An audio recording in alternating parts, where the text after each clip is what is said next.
If the patterns of scratches appear to align, they declare a positive ID. For over a century, this technique has been presented in courtrooms across the world as an exact science, as reliable as a DNA match. But here's the huge system-breaking problem. The core of this entire idea that every gun leaves a unique, identifiable, and permanent mark has never actually been scientifically proven through large-scale, rigorous studies. Unlike DNA analysis, ballistic matching is deeply subjective. There's no objective standard. There's no rule that says you need 16 matching points or the patterns must align for 70% of their length. It all comes down to the personal judgment of an examiner looking at two images and deciding if they match.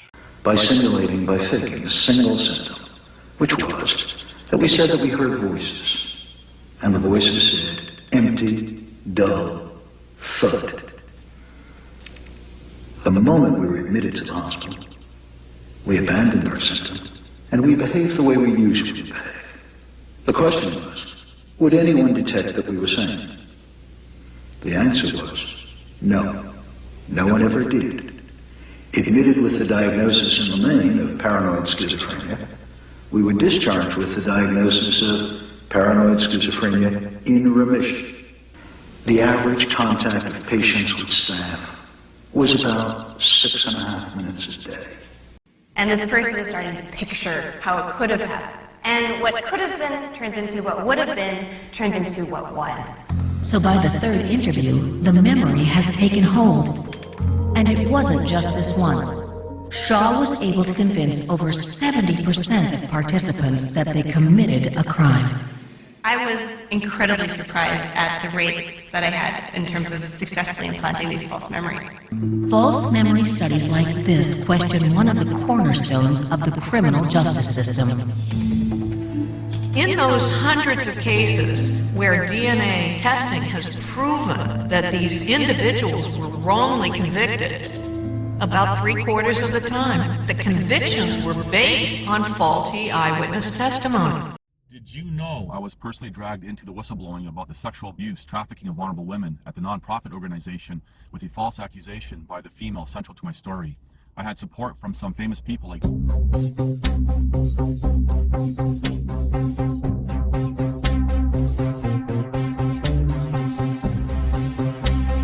One man told me about being beaten by the police and left permanently disabled because of a woman's false allegation. Hello, it's January 2026. Now, over the years, one of the subtopics that I've discussed, perhaps a sub-subtopic, is how, for example, people obtain various positions of authority and how they use that, for example, to elevate themselves artificially in society. And I say artificially, not to take away, whatever their real or perceived accomplishments may be, but it tends to go against, as a descriptive, a genetic hierarchy. And I've discussed how, for example, when we see beta types in a professional position having to deal with an alpha type as someone below them, and the problems that causes. Now, one of the things that lead up to this, or can lead up to this, because you can apply for a position of authority without education, and usually what we see is people obtain these positions after they are educated. They have a degree of some sort, for example, a PhD. Now, just because someone is educated does not mean that they're intelligent. I've known people with PhDs, for example, who, as a descriptive, are not intelligent. Not at all. Or they may be lacking social skills and so forth. So just because someone's educated doesn't mean anything. They may be intelligent to obtain that degree, but when you think about the education system, the academic world, basically you're just regurgitating information, and if you can regurgitate, repeat enough of it, then you pass. And sure, there's a form of intelligence there, but I digress. So people obtain a degree to artificially elevate themselves. And then we see many of them becoming delusional, thinking that they are intelligent, even outside of the areas of discipline that they've studied.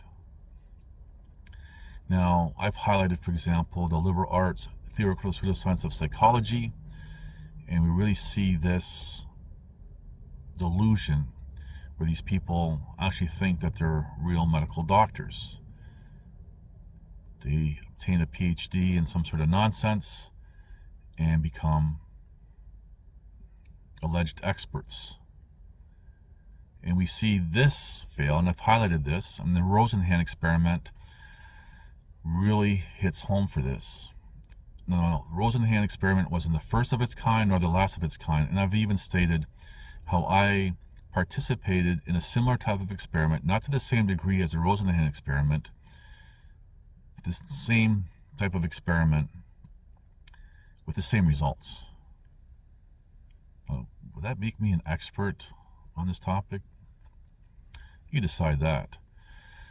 Now, when it comes to expert testimonies, we know, for example, how witnesses are unreliable. This study is made famous by Julia Shaw, really hits this home, where people can easily be implanted with false memories. And a so-called expert is no different. Now, the problem with a so-called expert is that they carry their delusion thinking that whatever they say is the be-all end-all because they have a degree, for example. Now, again, I'm not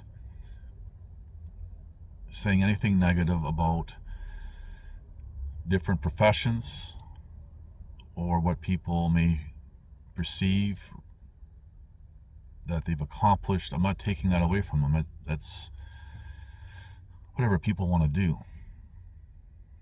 But really, I'm getting to a point here now with expert testimony. Now, I've done a video, and I mentioned in other videos, about how unreliable DNA evidence is.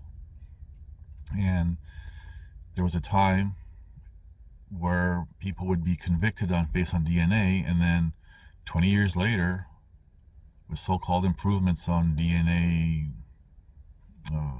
procedures, they're exonerated by DNA. And people will argue, well, yeah, things improve. Well, if it convicted someone 20 years ago and today it exonerated them, 20 years from now, can we say it improved again and we have completely different results? Like, it's not reliable is the point. As of right now, it's unreliable. But now there's something else that is really picking up pace, which I'm pretty sure most people aren't even aware of. And this is this whole forensic not DNA, but ballistic forensics expert testimonies and stuff. And what this has to deal with is, for example, a crime has been committed, someone has been shot, and so they extract the bullet, the projectile, from that individual, and they try to match it with a gun of an alleged suspect. And traditionally how it's done is they take the weapon of the alleged suspect, shoot it into a special container of water so they can capture that bullet, and then they look under a microscope and compare the different markings that are left on the casing as well as on the bullet itself. And this has convicted many people. That's their gun. That person was shot with that bullet which came from that gun. And there's a story of a guy, for example, who spent 25 years in prison. He's spending a life sentence, who basically got himself exonerated because he never stopped proclaiming his innocence. And I've highlighted how when people are innocent and they're convicted, they will proclaim their innocence and fight to prove their innocence, even after, for example, being incarcerated, after being convicted. Whereas guilty people, yeah, they'll say, for example, during a trial, yeah, they're innocent, but eventually they'll get convicted, for example, and say, yeah, I did it, and explain all that in detail in one specific video. So anyway, this guy, he was learning law while he was in prison, and I guess heard about this new ballistic forensics procedure, and in a nutshell, he was exonerated by it. The so-called expert that convicted him, and there's another element to this conviction which I'll get into after, but this so-called ballistics expert testified that that bullet that took someone from life came from the accused, his weapon. This guy was at home with his girlfriend and newborn baby, I believe, and had no idea what took place. There's a reason why he got involved, but I'll get into that in a moment. This so-called expert witness had said 100%, 110% that that bullet did not come from any other gun. It's impossible other than that, the accused weapon. Now, how did he get all tied into this? Well, this leads to false accusations. There's a false accuser involved who testified that this guy who spent 25 years in prison, wrongfully convicted, confessed to him that he did it. You think, yeah, so what? He did it. He did it. Well, he also got paid by the police, I believe, if I'm not mistaken, $2,700 for testifying. Now you have to think about this guy who falsely accused this man. He was willing to put this man away in prison for life for $2,700.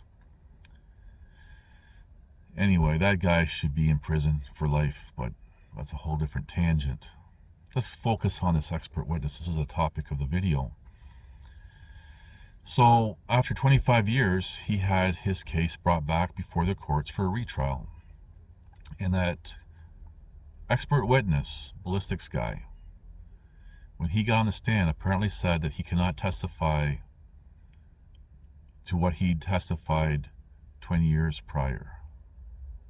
Basically recanting his whole testimony as an expert witness 25 years prior. Should this guy go to prison too? Because he convinced the jury this guy did it. There's no question.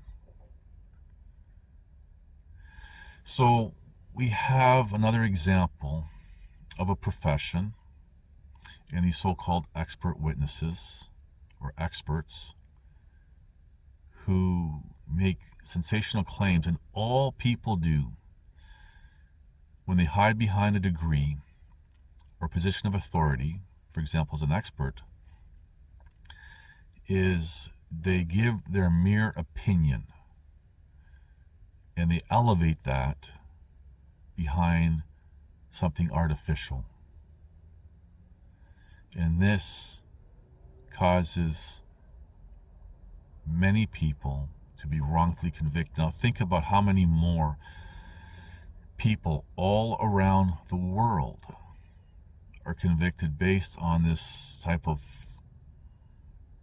nonsensical ballistics forensics, and had expert witnesses testify which convicted them who are actually innocent.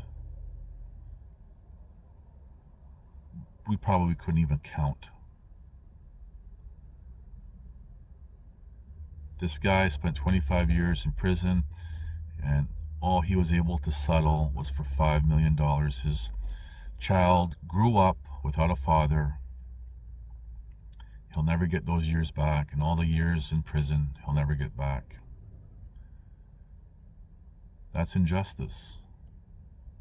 But I really want to emphasize how people fall for these artificial titles and say, yep, well, this person who is greater than I, perhaps on a specific topic, must know what they're talking about. And I'm just going to segue for a moment here, where we have, historically, experts. Let's use the medical profession as an example here. You have a doctor saying that, here's a diagnosis, a real doctor. I'm not talking these fake doctors of liberal arts, theoretical pseudoscience stuff, psychology nonsense. I'm talking about real medical doctors. They give a diagnosis, you go for a second opinion, and another doctor will say, no, that is wrong. And actually, I guess a couple years ago now, I had the very same thing happen to me, not as a second opinion, but just by chance. When I was in the hospital, the same day, I had to go back. I had the same type of thing happen. And this happens a lot, all the time. But there's a counter to this now, whereas, at least here in Canada, there's no longer the option of having an unbiased second opinion. And even if you go to another doctor saying, hey, I got this problem, can you look into this, do some tests? They won't, once they realize or know that there's been other, for example, tests done, they won't even tell you what their numbers are until they see the other numbers, as if that makes a difference. Well, what are the numbers today? What did you test, for example? They won't say it because they don't want to contradict each other. So now what we're seeing is a system being set up that all these professionals are being protected, say by law, so they don't contradict each other. Injustice, go as far as using a descriptor as tyranny, evolves. Evil evolves. If there's a weakness, it will correct it, that weakness. And this is ongoing. And where you might think, well, I know what to look for today, just like with these AI, dare I say, experts who try to debunk AI videos and so forth. This is their job. They say, well, today we know what to look for, but tomorrow it's going to be something completely different. They can't keep up to it. So does injustice and tyranny.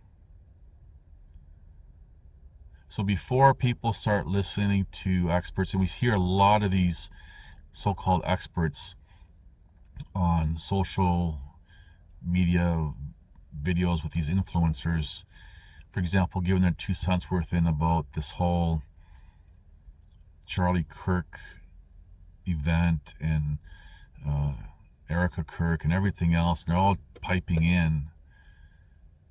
How reliable are these experts? Don't fall for it. And even a judge, when they make a ruling, they're only giving their personal opinion. They will say it's the court's opinion. It's just their personal opinion hiding behind ritual and this whole facade of law. And in a sense, you can say a judge or even a lawyer or an agent, they're doing the same type of thing. Just things to think about. Thank you for watching. Please like, subscribe, comment, and share. The most important thing that you can do to make sure that you don't get sent to the psychiatric hospital on involuntary detention is to make sure a family member comes along with you. This is good for all sorts of reasons. So You want to have a parent come by, your spouse, a sibling, all of that's great. Friend is okay as well, but it's less good. Some time ago, I was speaking with someone who, we'll say, is new to the country, and they have a very high authoritative position, very knowledgeable in their field. And what they were telling me had literally floored me, and I've been living with this knowledge for a very, very, very long time. So what I was told were doctors and people in the medical profession are deliberately misdiagnosing people. So, for example, people who have health issues, they're being diagnosed with none. And then people who have no health issues are being diagnosed with health issues. That was told to me. Are being put on an unofficial list. And where it hit home for me was, I'm paraphrasing, told that I'm on that list. People who know me, people who've been following me for years, know that I'm very thorough. So do you think that the technicians here made a mistake, say for example with reading the imaging? You come without anything. Okay? I'm telling you, I've seen a case where the fastest way to engineer behavior in a country is to destabilize the nation. And the fastest way to destabilize a nation is make people stop trusting their neighbors. Stop trusting people that are within an arm's reach that could help you during an emergency. Number one. And the second train of thought is, if I want to obfuscate and hide my actions as one of these weirdo elites who's kind of controlling everything, I want you fighting sideways, never upward. And look at our country right now. Everyone's fighting sideways instead of up. So I get you to fight sideways. You'll never look up. You'll never see me standing there kind of pulling all these strings, because I'm getting you to fight wars that are horizontal instead of vertical. Just remember, I was one man against many. Fighting a losing battle, but I still fought to the end. that means press on, that means endure, that means God cannot fail and you're not going to give up. That's not an option for a child of God. This means you are going to be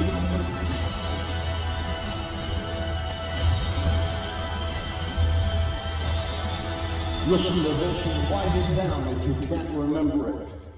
You're never going to outgrow warfare. You simply must learn to fight. I hear people saying to me, when is it going to get easier? When you die.